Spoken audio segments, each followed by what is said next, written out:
நாங்கள் இன்றைக்கி ஈஸியான முறையில் எப்படி கட்லட் செய்கிறேன்னு பார்ப்போம். தேவையான பொருட்களை பார்ப்போம். 1/2 கிலோ உருளைக்கிழங்க சின்ன சின்னதாக கட் பண்ணி கழுவி வச்சிருக்கிறேன்.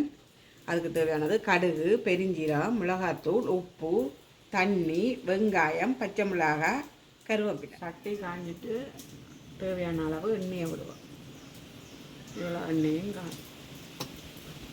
எண்ணெய் கொதிக்கட்டுக்க. எண்ணெய் கொதிக்கிட்டது கடுகை போடுவோம்.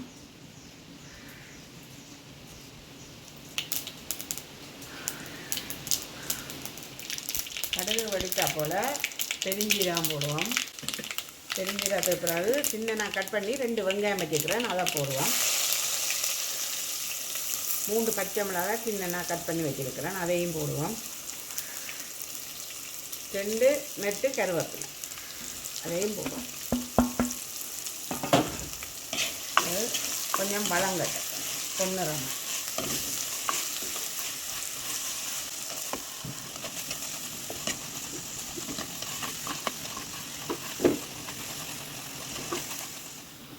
இது வதங்கிட்டது. இனி இந்த உருளைக்கிழங்குக்கு கணக்காக உப்பையும் போட்டு வதக்கும்.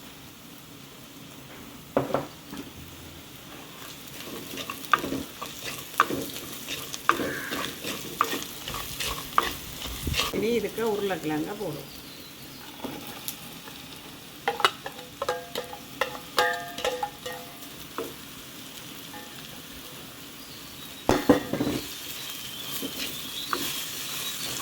அதையும் ஒருக்கா வதக்கி போட்டு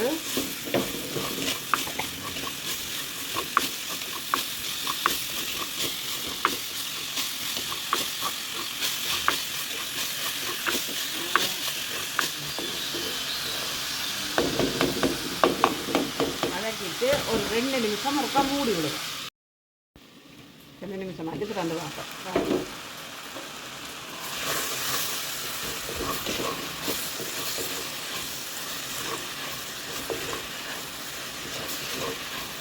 சில பேர் அவிச்சு போட்டு செய்யணும், நான் இது அவிக்காமல் தான் செய்ய போகிறேன்.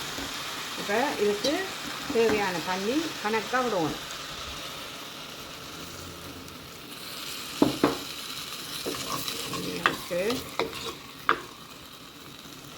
தண்ணியும் உருளைக்கிழங்கும் நாங்கள் எப்படி நிற்கிறேன், தப்பு தண்ணியில் நிற்கும்.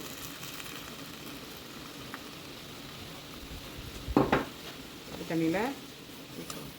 இனி இதுக்கு கணக்க மிளகாத்தூள் தேவையில்லை, இதால் ஒரு கரண்டியை போடுவோம்.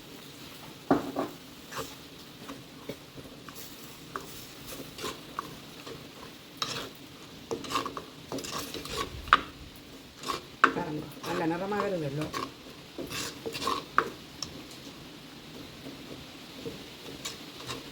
இந்த தண்ணியிலேயே அவிஞ்சு பிரண்டு வரும். ஒரு 5 நிமிஷம் இதை மூடி விடுவோம். அப்படியே அவிஞ்சு தண்ணியெல்லாம் வற்றி இழுத்து வரும். இப்போ திறந்து பார்ப்போம். பாருங்கள் எப்படி தண்ணியெல்லாம் இழுத்து எப்படி வந்துட்டு. அடியில் ஒரு பருப்பு தண்ணி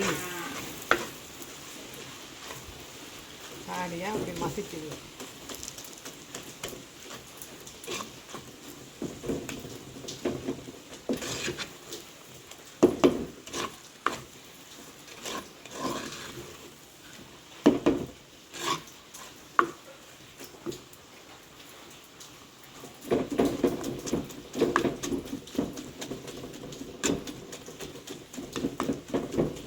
நல்லா அவிஞ்சால் டேஸ்ட் இருக்காது, அதனால தான் இப்படி வைக்கலாம். இது வித்தியாசமாக இருக்கும்.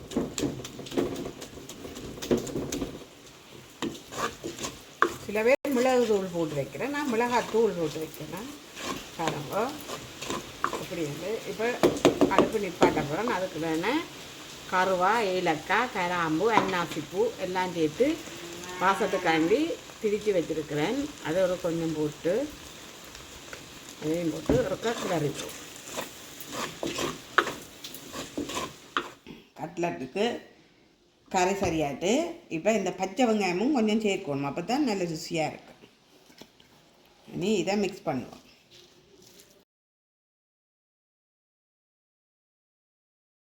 இனி சின்ன சின்னனா உருண்டை உருட்டி வைப்போம்.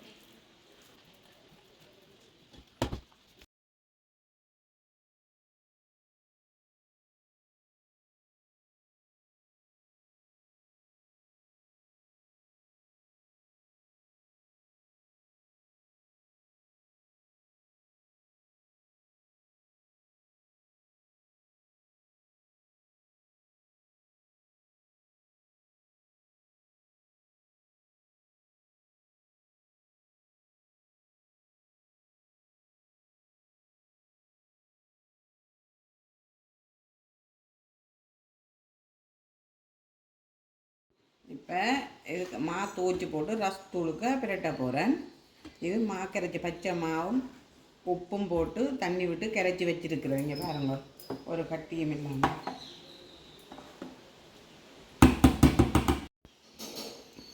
இப்போ இதுக்கு தூச்சிட்டு ரசத்தூளை பிரட்டுவோம்.